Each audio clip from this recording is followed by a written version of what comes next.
So welcome everyone, and I must say I looked at the website of the Retrace project and I thought that really looks exciting.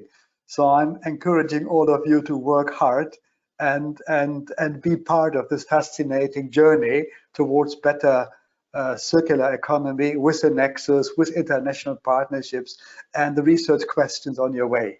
I'm not sure how much I will talk about the nexus. I prepared some slides about the circular economy, indeed also about China. I'll do my best to bring the nexus ideas in it as much as possible. Besides, indeed, you may also just read the paper that we published a while ago.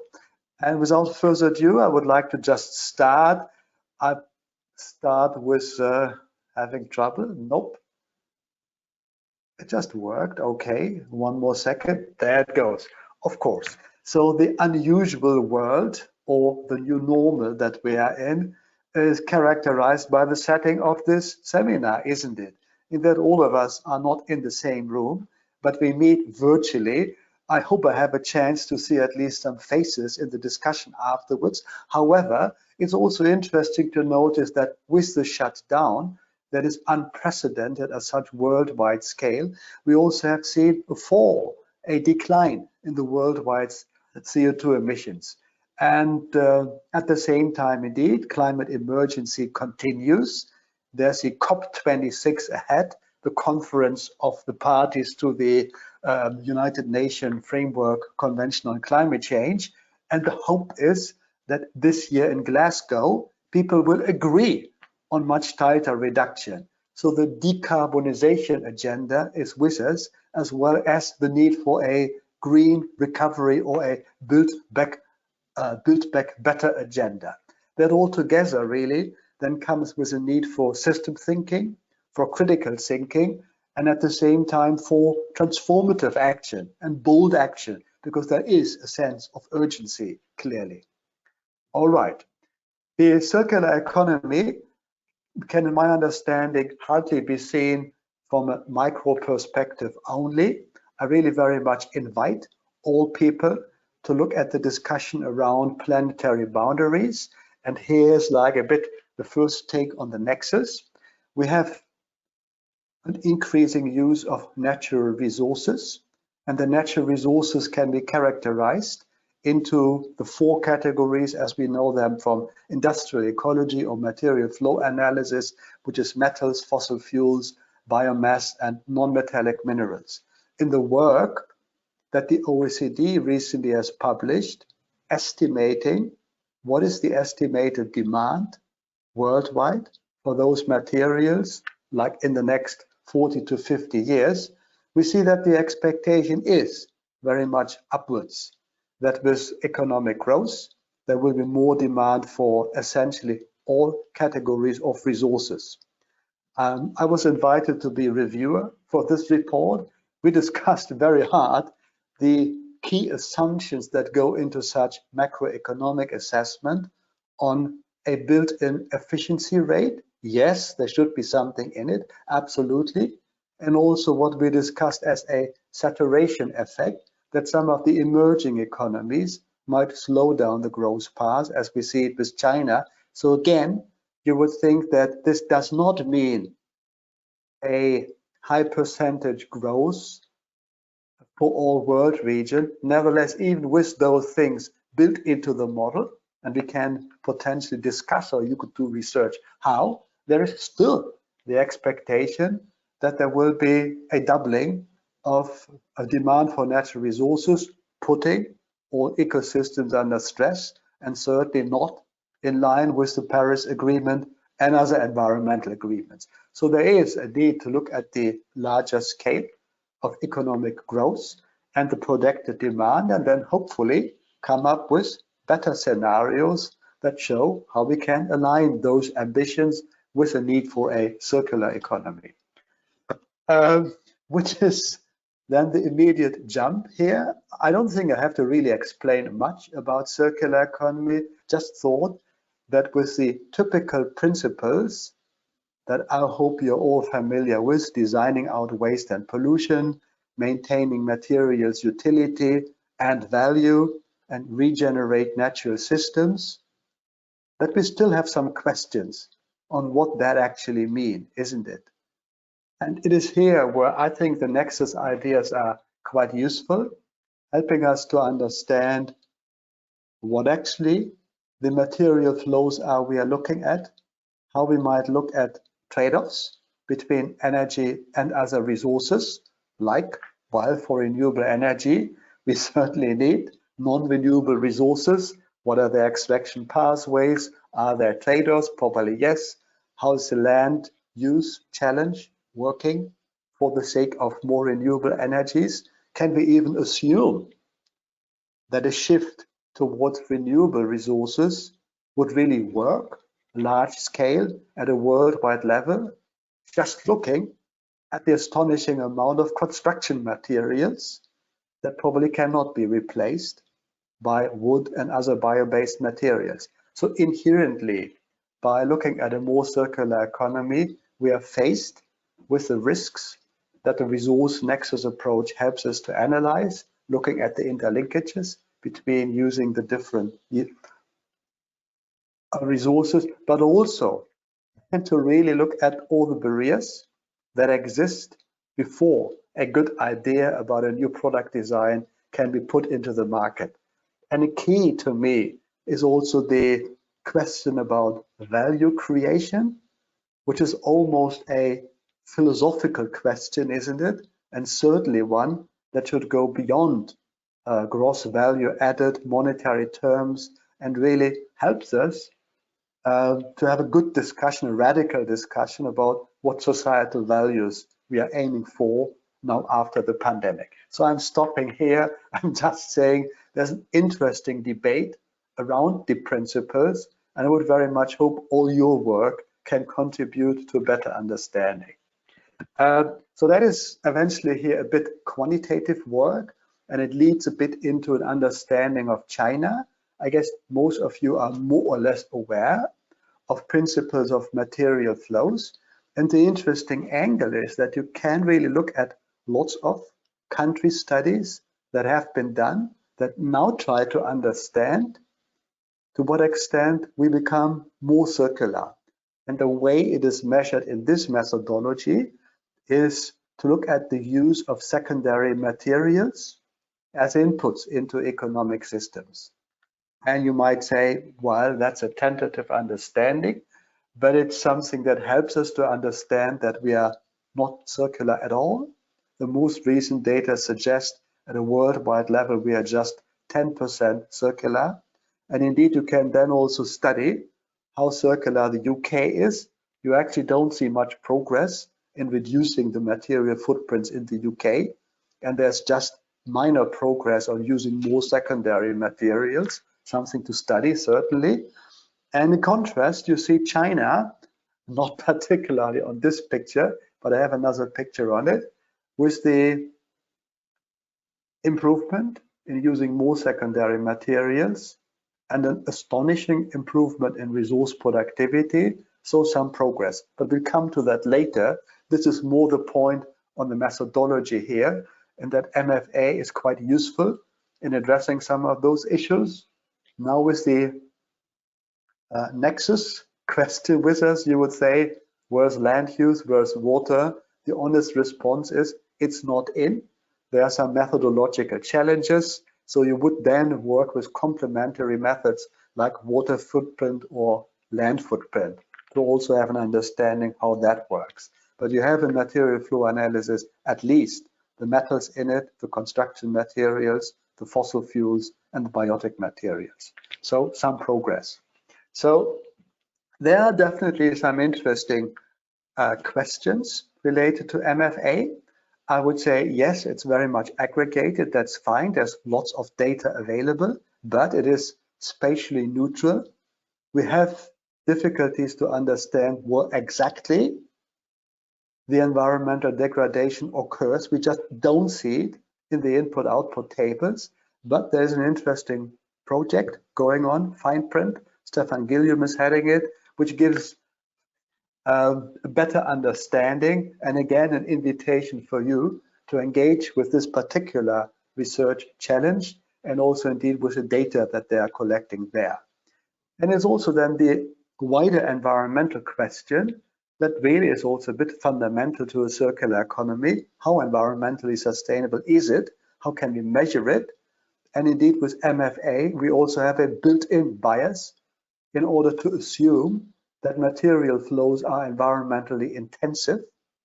And you would say, to an extent, yes. We learned a lot about sand more recently, and with the scale and the environmental impacts through like illegal sand extraction causing environmental damage. However, the stronger point is that in each individual case and methodology-wide, we really have to look harder and work harder to understand what the environmental impact would be of novel products and to what extent they would constitute an improvement. So there are some suggested talking points for a couple of minutes later. I would also like to draw your attention, in case you don't know it yet, to the Circularity Gap Reporting Initiative, which I understand works with somehow simplified data, but lots of, say, publicity.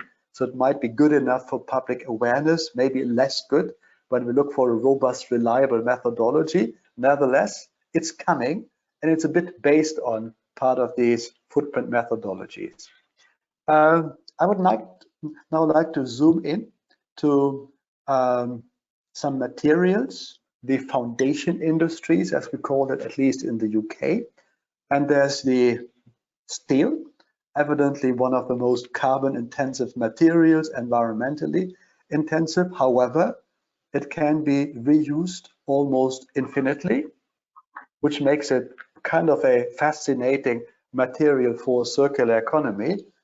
And one of my colleagues from Brunel University, Zongyang Fan, he's actually a metallurgist, believing that with his innovative ideas around liquid metals, there can be 100% reusability, believe it or not, in the future. Okay, the work that we did around steel looked at the macroeconomics of steel. We have this model called UCL Engage, which is like a CGE model. And we came up with a question, what happens if China would embark on using recycled steel? What would it mean for China, for the CO2 emissions, and for the rest of the world? Lots of tricky questions, as you can imagine, but we figured out that China would actually gain macroeconomically around about $820 billion, despite the losses that they would evidently have in primary steel capacity. There would also be advantages for the majority of developing countries because there will be more steel, say greener steel, on the world market, bringing down the investment costs for urbanization, basically, which is good for reaching the SDGs. But indeed, you will also have iron ore exporters that will have to cope with some challenges. Indeed, the dependent variable here, or the critical variable, and again, it refers to the nexus, is about how the electricity is being produced. Of course, we would need to make a bold decarbonization policy that some of the steel producers for today, and that includes Russia, but also China, would have to continue with the energy transition towards renewable energy. Otherwise, we would have more coal-based CO2 emissions. So certainly interesting piece of work. Happy to discuss. This leads us a bit to the broader question of business models. This picture here illustrates in a generic way the challenges that typically, yes, you have to do some upfront investment, both on the capital expenditure side, but also on the operational expenditures like closing the skill gap. And actually, I would really like to know more and see more validated business cases of how these fancy new product developments really make sense for a larger business, not just the niches. So that is a question where, say, more my macroeconomically inspired nasty thinking comes around on barriers and the web of constraints and what happens after 10 years, the transition management theory of how niche developments might turn into regime changes. So there's still a lot in my opinion, that needs to be done. And again, I look at you, hopefully being able to deliver a bit on this agenda. Circular London, just to throw this tone into the water here, there are bold ambitions in a non-circular, non-sustainable city like London. There has been a roadmap launched some 3-4 years ago. It's currently under revision. I understand it's really super interesting from the London Waste and Recycling Board and working with the data that exists. And that includes like detailed data on food waste and how a city that has been living with all the plastic cup issues in the coffee shops can really get rid of those waste streams and become more circular. More as an inspiration. Okay, this is like a small break here. I just wanted to share that the UK is now funding 5 large centers on a circular economy. They start these days in a way with like the typical paperwork that needs to be done, and you can watch the space for the kick-off meeting that might take place in April or May, hopefully under somewhat better conditions. And we are part of 2 of those centers. One is on circular metals and the other one on construction materials. So again, a bit like my bias in working on those material flows, but you will also be excited to see other topics being addressed. A decision on the hub soon to be taken, that's Exeter University. Sorry, this slide is like a couple of days outdated. Okay, this is now the second part. And I put together the slide here on China, and just believe it's so stunning, isn't it? When you really look at the resource productivity increases and compare the EU 27 and China, you would say, well, that's a difference, isn't it? And the data that we used here come from UNEP International Resource Panel. So that's a material footprint data that takes into account the extraction and the related footprints with it. It is thought to be more comprehensive. So it would accept that China has, yes, outsourced some of the extractive activities, but that's captured here. Nevertheless, there's this doubling of resource productivity in China. There's a rather stagnating development in the European Union. And I have to say this includes the UK here, because the time frame was still the time when UK was part of the European Union. But that's not the point here. I'm happy to discuss Brexit, but it's not strictly necessary. So my proposition is, my invitation to discuss is that it is really because China has started with the circular economy earlier than the European Union policies. They have started to have a circular economy since the 2000s, and that, I guess, I would propose, has helped a lot China to decouple and take advantage of its particular approach in industrial policy and the things that you see on the next slide. Oh, there's one more that refers to the saturation effect that I mentioned at the beginning. We did some data analysis on the domestic consumption of steel across industrialized countries, UK, US, Germany, Japan, and we compared it with China on a per capita development type of approach. And you see that over the decades, all economies have saturated once the infrastructure has been set up. And China is now at the point like in the middle, where you would think it has now per capita steel consumption comparable to Japan at the peak, higher than UK, Germany, and US at their peak in history. So we would not necessarily expect China to grow further as they did over the last 20 years, but rather to saturate in their demand for steel.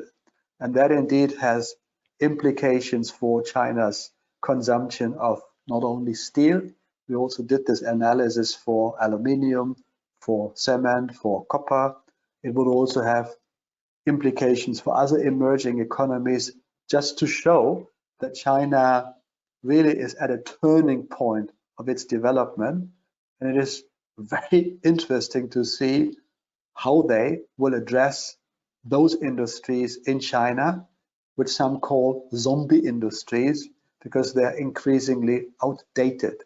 So the circular economy has many motivations, but also there is a political economy issue in China, and that at the provincial level, there will be a need to address the existing capacities in the yet existing linear economy in China. So just to give you this background here, the circular economy has really started more than 15 years ago, and there's a long timeline which is documented in a couple of good papers about what action plans, what promotion laws, what additional accompanying legislation has been done in China. What I found most impressive, or you might also share, this view is that China has done large-scale demonstration projects. There has been an evaluation of what has worked in those demonstration projects, and then a funding program immediately following the successful demonstration projects.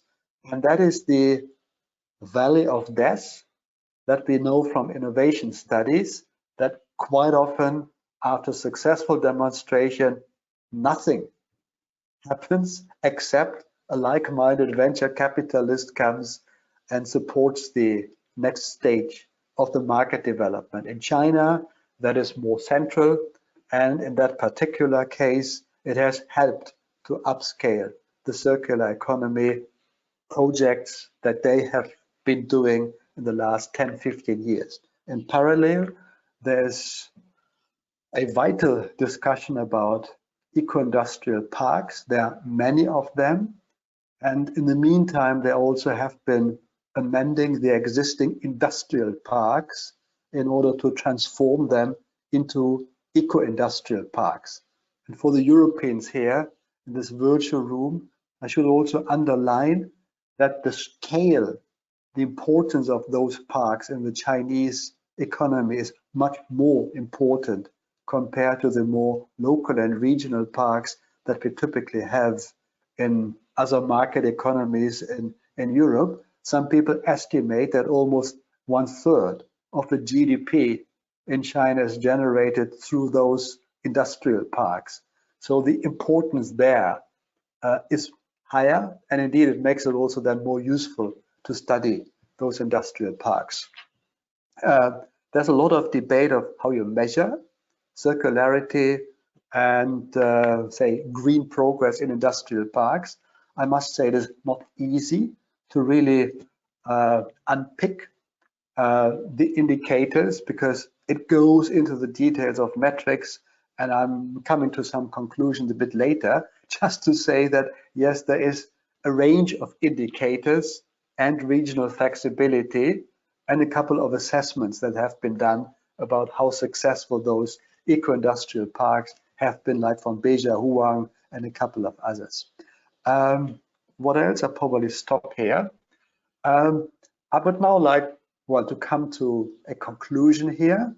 I do see some parallel development and like a natural partnership almost between countries in the EU, including UK, European countries, including the UK, China, potentially also Japan and others. How? There are shared policy goals. I would accept, yes, the systems are different. There's an existing memorandum of understanding between the European Union on a circular economy with China. I would propose those three areas here. Core indicators. They don't exist in Europe. And actually, and perhaps surprisingly, there's also a lack of core indicators for circular economy in China. My understanding, and I'm pleased to discuss, is that China gets a bit lost between too many indicators for a circular economy at the what they call 3+1 levels, and the level of detail at the micro level, and the many indicators that exist at a local level that are specified at the local level. The data that I showed about like resource productivity, it's done by academics, but it's not part of the official circular economy indicator system. So some simple key performance indicators or core indicators are missing. And I understand there's a quest in both China and in the European Union, as well as in the UK, for such core indicators. So it would be just good to have a working group to then discuss and define those core indicators, and the same would come for monitoring mechanisms at different levels. To just mention one more point here, material footprints, I like the methodology, as you might have seen, but they can't be done yet at the corporate level. That is for a number of reasons. So it would be just good to have a corporate accounting framework that would also capture better circularity and hopefully including some of the material footprint data. And then secondly, I would propose standards for product design and market development, indeed featuring the manufacturing hub in China, their efforts to move more towards a consumer-oriented society in line with European efforts to reindustrialize, so more supply chain or more parts of supply chain probably happening in Europe with all the Green New Deal rhetoric. And you would think that we might have a stronger disalignment between supply chains in the future. However, that would be one more reason to think of the consumer space in China and in Europe, and then to develop standards for product design in a cooperation. And that could indeed include monitoring mechanisms for how due diligence can be done, how the flows can be measured across the territories. Then thirdly, the whole urban space that is very much at the heart in China, as you have seen. It is also common in many parts of Europe, like with the urban sustainability, CO2 reduction, circular economy agendas. So I would think that since there's so much stakeholder involvement also at the local level, that urban partnerships and also guiding documents on how measurement indicators, etc., could be taking place is also something that a partnership could nurture. That includes indeed the pressing issues on dealing with waste, including construction and demolition waste, to have a better grasp of, say, water, wastewater infrastructures, where, well, also many European cities need reinvestments, and indeed the whole issue of like food and food waste, supporting the role of startups. So I would say, so that's like another area. I, by the way, have done a report for the European Commission and shared it a couple of days ago. And I very much hope it goes into what they are currently preparing, the China 2 report, a joint research JRC, Joint Research Commission, JRC report that they did 4 or 5 years ago, and that is now currently revised and will be published later on this year. Okay, my last slide is this one here. Circular economy is a fantastic idea. It will become stronger with some nexus-inspired thinking. However, I also believe there's a quest to do more analysis on the engineering side, on the environmental science side, yes, but also on the economic side and the policy analysis. It would need to also go a bit outside the comfort zone of a circular economy and address the need to go towards net zero carbon, look at some of the hard to abate sectors, agriculture, food. There's also a need to really come to terms with what this green industrial revolution means and redesign industrial policy. Yes, in brackets, the UK government has just scrapped the industrial strategy. I personally would feel that has been a mistake, but we should certainly at least look at the debate of how industrial policy needs to be done in order to promote those ideas, because it is more than just say product design standards or framework policy. So it is a bit what we have seen with some success in China. And indeed also having more understanding about macroeconomic winners and losers basically, and well, do analysis on the partnerships that I'm proposing, what works, under what conditions the actors would engage, and also what kind of roadmaps those partnerships could co-create together. So thanks a lot. I look forward, Andrea, to the discussion with you and indeed others. Some references. There's a call for papers, resource conservation, recycling on the synergies between climate change strategies and circular economy. Happy to share it in the chat. Okay, I now have to manage finishing the hand show. Okay, I'm just stopping here. So thanks a lot. I very much look forward to the discussion. Thank you very much, Raymond, for this exciting presentation, and I'm sure there will be many questions from our audience. I've noted down a couple of questions myself, but I would like to give the precedence to our early stage researchers attending. So please, who would like to ask a question? Yeah, we have already couple of people booked in the chat. Kevin, go ahead. Yes, can you maybe go back to the slide where you showed steel consumption per capita versus the GDP?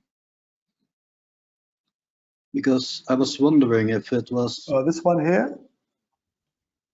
No, I think it was a bit later. It was with the line graph where China was compared to some other countries in their economic development. You mean this one? There, slide 13. The next one. This one. Okay, yes. Sorry. Yeah. Yeah, I was wondering if perhaps it also has to do with urbanization, because I know that China still has a very large agricultural population that is urbanizing in a very fast speed. Could it also perhaps help that steel consumption will still grow more and will go over the levels of Japan? Or is this not, it might be the case, absolutely. I mean, whatever you can learn from history, you would not take it for granted that the future follows what you've seen in history. So the reasons why, say, the US and the UK are less steel intensive is their time of development. It was just more brick type housing and urbanization rather than steel and cement based. And indeed, in later developments, which we have seen in Germany, Japan, and now China, there's just more steel, but in particular for China, you see more cement that is being used. And when you then also see like the Belt and Road Initiative, with the demand coming from other countries and the production happening in China, you might also think that saturation, if it happens at all, it will happen later. So I'm open-minded here, of course. Okay, yeah. Thank you. Okay, thank you, Kevin. Akis. Thank you, Andrea. Thank you, Professor, for these great insights. In your opinion, looking on how well China is doing, do you believe that the reason that Europe has left behind is a matter of governance? When I say governance, I mean top-down, which is China, versus bottom-up. Thank you. Yes, but I'm not suggesting at all that the spectacular success here means that Europe has been on the poor side of perform, then China is just spectacular. I just wanted to stimulate a discussion here, and indeed much of it is really driven by the GDP growth rather than by resource decline. The resource use is still increasing while it is stagnating in Europe. So when you look at the sort of values in monetary terms of how much resource productivity is produced per capita in Europe, it's higher than in China. And also when you look at the sort of per capita material use, yes, of course it is higher in parts of Europe, but cement use, for instance, is higher in China because they have a very cement intensive development. So it is really like an invitation to discuss the indicators and look at some more details of the data. But a question on governance is straight to the point. I think one of the lessons that we can learn from China is that continuity matters. And we often have seen policies going in circles and not in a positive way here. Like the first circular economy package was scrapped after a year. It was then reinvented.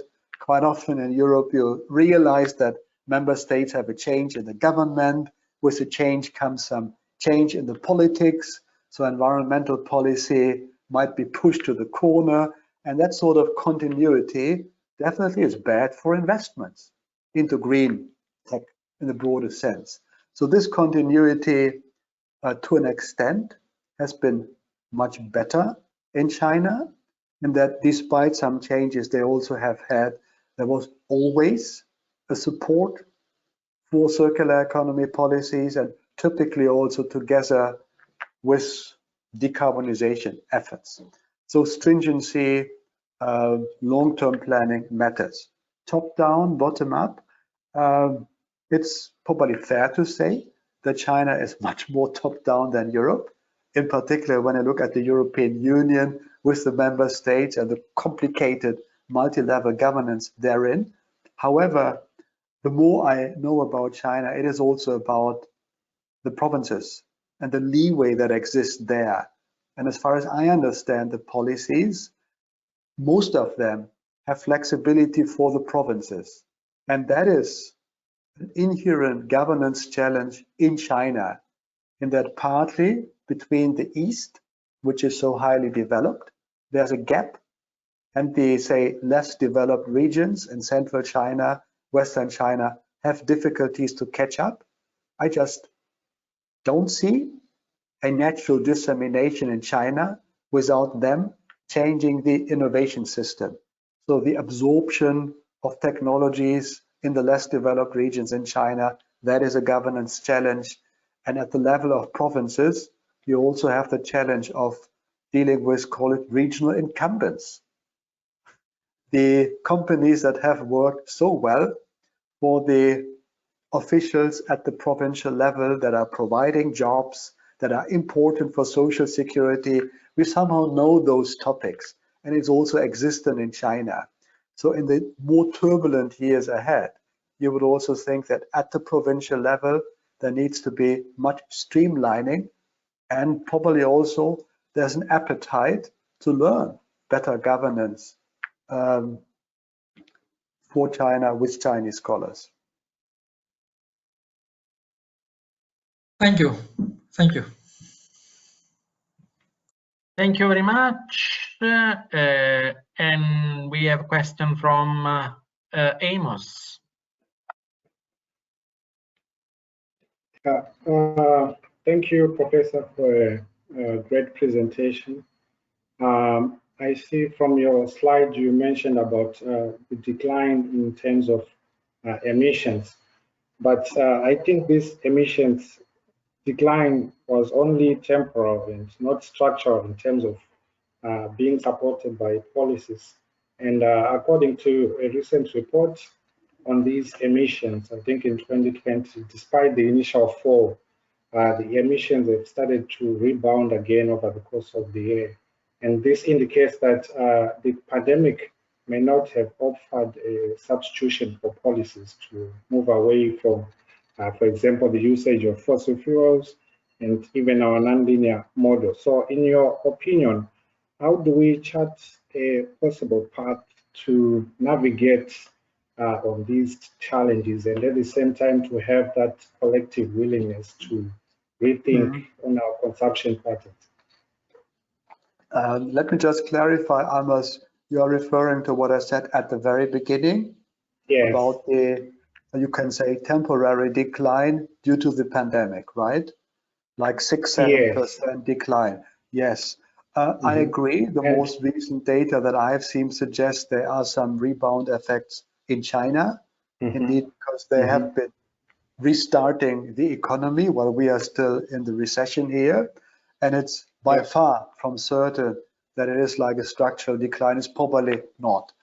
Well, I mean, it really comes to a bold conversation now that we don't want to build back, but we want to build back better. And that is also something where you would think that China and other countries, well, need to face the discussion of what lesson can they learn internally, like the advantages in air pollution and some of the positive side effect on health. We never had so little virus infection, stomach diseases, diarrhea, etc., like in the last 12 months. So the whole notion of co-benefits come into it, and us researchers understanding beside a drop in CO2 emissions, what other benefits have been seen over the last months. Probably also think harder of how office building, future of work can be organized, and then grasping the opportunities of redesigning urban spaces, having less commute, having probably also less flights, different type of tourism. So there's a lot that still needs to be fundamentally addressed. The data, I would agree with the need to refuel the engine. There might also be an appetite for a rather conventional take, and ask like coal-fired power station managers to refuel their facilities there. So it's both a risk and an opportunity. Thank you. Let me just stress once more that my understanding is that even in China, there is a civil society becoming stronger. We see some oppression, yes, so it's not at all easy, but the middle class is very much listened to. So really much depends on how the debates that we're witnessing with urban citizens and with the eco-industrial parks, how those conversations can be shaped in a way that they then drive forward the CO2 reduction and a more circular economy. There are commitments, but the delivery isn't straightforward necessarily. Thank you, Raymond. And thank you, Amos, for the question. I think we have Tommaso with another question. Hi, good afternoon, Raymond, and all.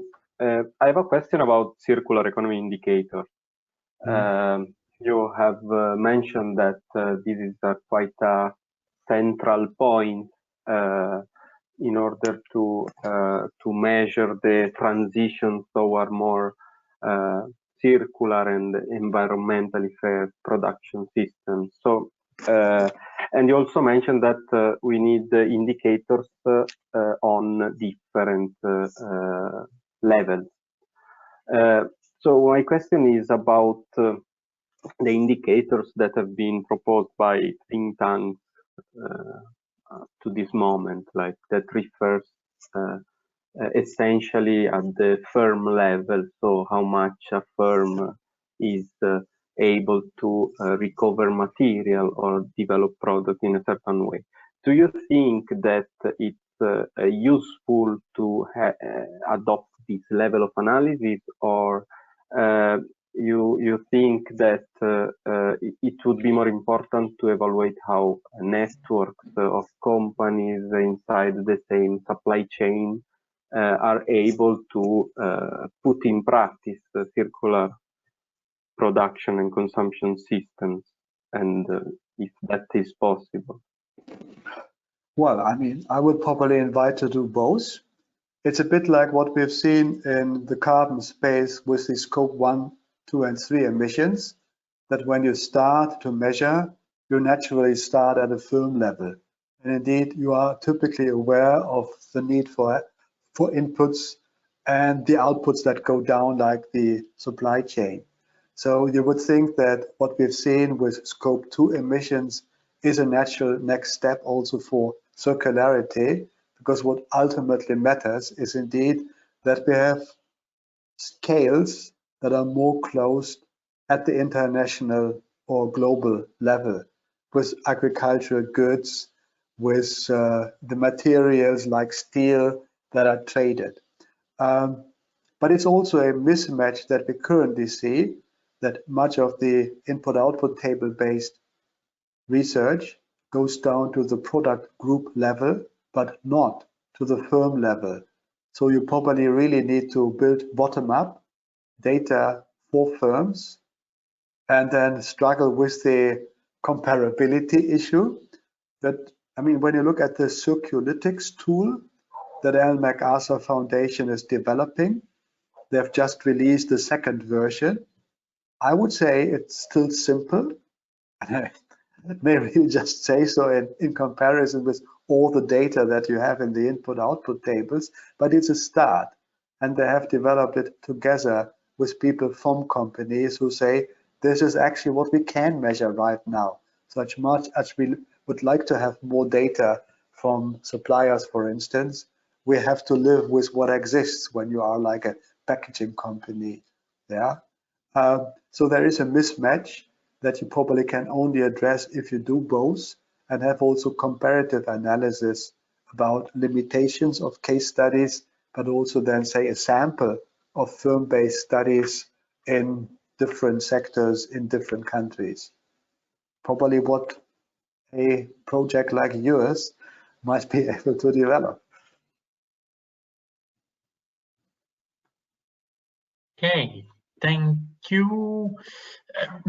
If there is no other question at the moment, I'd like to ask a question myself.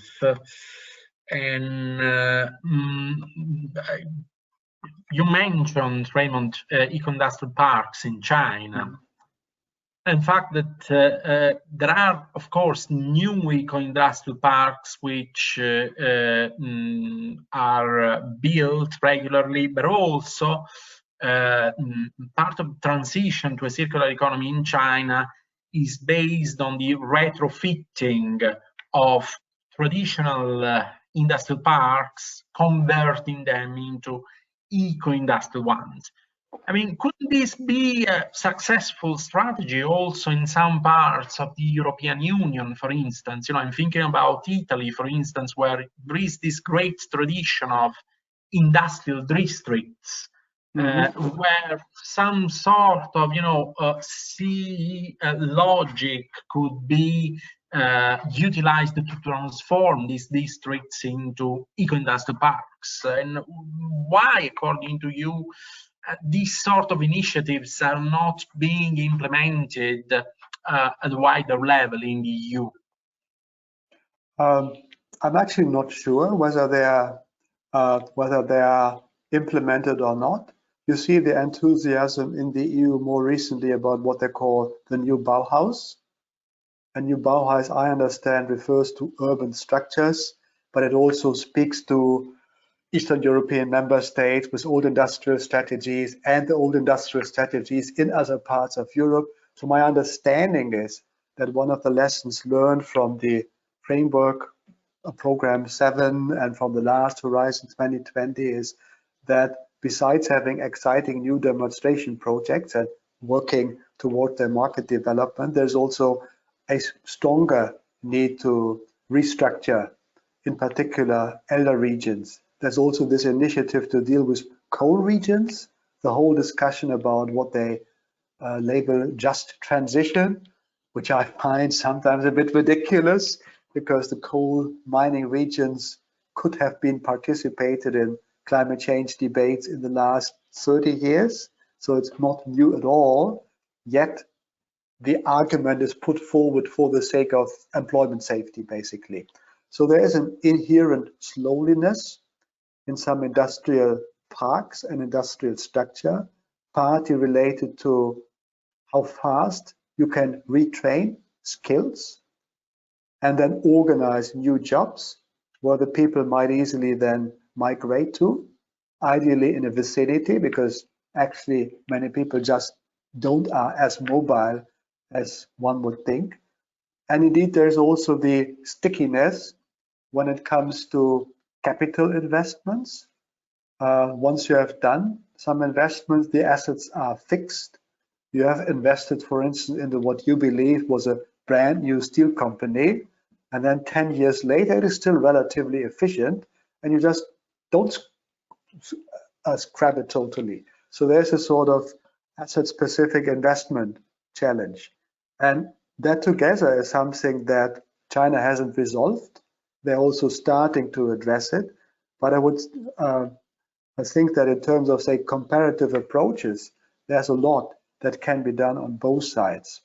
There's a bit of a disclaimer here in that I would think that the industrial symbiosis could also lead to a level of optimality that is better than the previous level, where the waste has not been used as inputs into other areas, but still it is not the 80–90% reduction that some proponents are advocating for, because there is just a certain level of waste that can be reused. So this optimization may not go hand in hand with like disruptive transformations. And that is something that you would also probably need to study region by region, structure by structure, because actually, at least over time, you can have many disruptive developments, like what we've seen in steel production with the application of hydrogen. If hydrogen is produced in like a green way with surplus excess wind energy, then you can replace with hydrogen coke, charcoal in the steel production process, lower CO2 emissions, and yet it's primary production route. So it might also be that you really can do a lot within existing structures, yet you need to have the courage and the entrepreneurial spirit, and probably also really the local people who say, okay, let's do it. Thank you very much. And going back to the example you provided about steel and what China could be experiencing in the transition towards secondary steel. I mean, unless you have 100% yield in terms of the steel recycling process, you still need to have some virgin steel input in the system. So do you think, I mean, in a market environment, can we continue to push towards the adoption of steel recycling processes, and so increase the uptake of steel recycling in Europe, where we have already reached, I think, 45 to 50% of the total production of steel coming from secondary sources? Or at some point, we need some planning in place to decide, okay, we will produce X this year from primary production and 1 minus X from secondary production? Or can we leave these to the market? Whoa. No, thanks for the question. It's really terrific. So from an ideal point of view, I would probably think we need a global governance structure for steel and scrap, because there are so many countries that are currently importing steel or importing scrap that have their urbanization period ahead of them, and it's unclear whether they use scrap or primary steel, where the steel comes from, currently mostly from China, and with overcapacities that exist, they have kind of a competitive advantage. So it is not easy for European steel producers at all, and they probably have only an advantage if they work together with downstream companies and demonstrate that the sort of steel they are producing, including secondary steel, is safe, is complying with highest standards possible in high-tech applications, including construction, including automotive, and that it works altogether. But it really means to me that the sort of simple market logic, we compete we don't collaborate, it's not the best way forward. So we should have more a knowledge creating sort of competition where we have exchange about best possible solutions and then have companies working in kind of a competition. So that is more a visible hand, a partnership-oriented model, and something that I would think is like an industrial policy about, with some like-minded moderation in the background that helps companies coming together and sharing the knowledge that is needed to produce a global public good like environmental relief. Thank you. Thank you for the very insightful answer, Raymond. Yeah, I don't know if Renato has a question. I saw him. Yes, Andrea, I have a very quick question. Raymond, thank you for your very nice presentation. My question is about what you said about the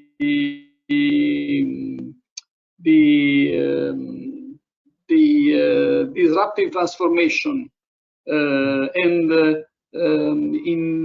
so I think that your point of view is that of the innovation, or how we can innovate the current view to perform a better circular economy in the future. So, which is, in your opinion, the key role that probably can play the startups that you mentioned in one of your last slides, which is the role that the technological startups can play for a more, let's say, challenging circular economy transition in the next future? Many of the cases that I see in London, but also throughout other cities, are actually startups.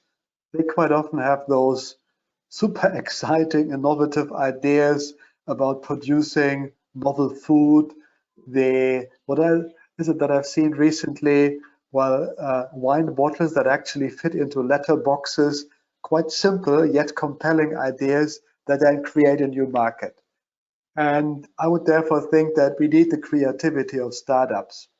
The next step then indeed would be interesting to think through how a financing system could work that gives better access to mass markets. And that is something that is under development. There's like a Green Finance Institute, lots of talk about those things, so that eventually what we've seen in the past with Google, with Facebook, with others, could also be circular economy companies in the future. They will need to challenge some of the market incumbents. You could think like in electric vehicles. Are we sure it will be the large existing automotive producer that will make the market, or would we expect innovative independent producers to have a rollout in the emerging markets like in China and in others?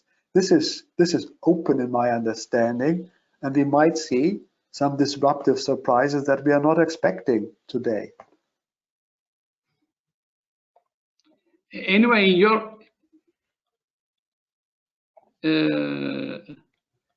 your opinion, this is also the role of the startups is the same in Europe and in China, since I think that in China the process is more top down. So the role of startups, of innovative startups, is less emphasized, but still the process in China is more reactive and probably efficient. So, which is the gap that we have to fill from this point of view? The gap that we need to address is this valley of death. That with a creative idea and some moderate success in your neighborhood, you still have the mass market ahead of you. And that is where like financing matters indeed, but also like good business models and better policies. And that's where China has been relatively successful. I don't think, nevertheless, that China per se is better, because it may lack the creativity that comes with all the SMEs, many of which are likely to fail. So we will probably need to inject a bit more startup spirit in China and inject more like wisdom of how we can support the market rollout in Europe. More trust. Okay, thank you very much. No, happy to continue this discussion. It is nothing where I would be able to come up with like the straight answer.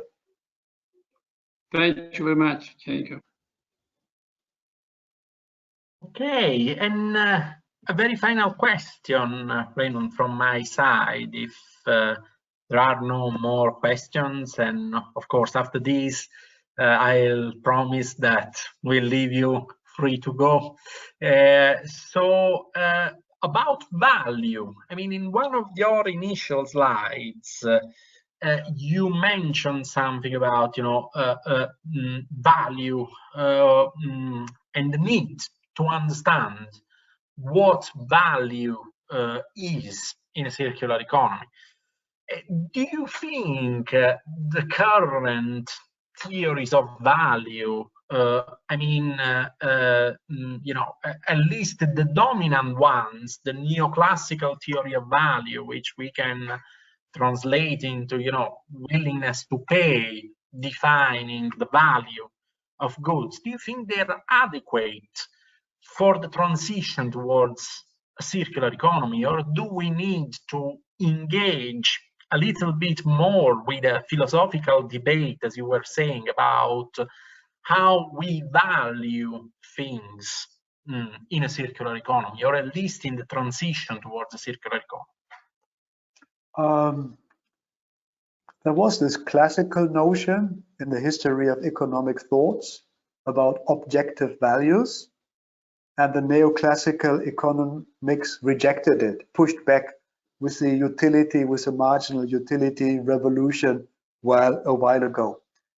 And today you would really think, wait a moment, we do have global ecosystems of value. How do we actually try to measure the objective value of those world's ecosystem? I love Bob Costanza's work on valuing or measuring these values in monetary terms.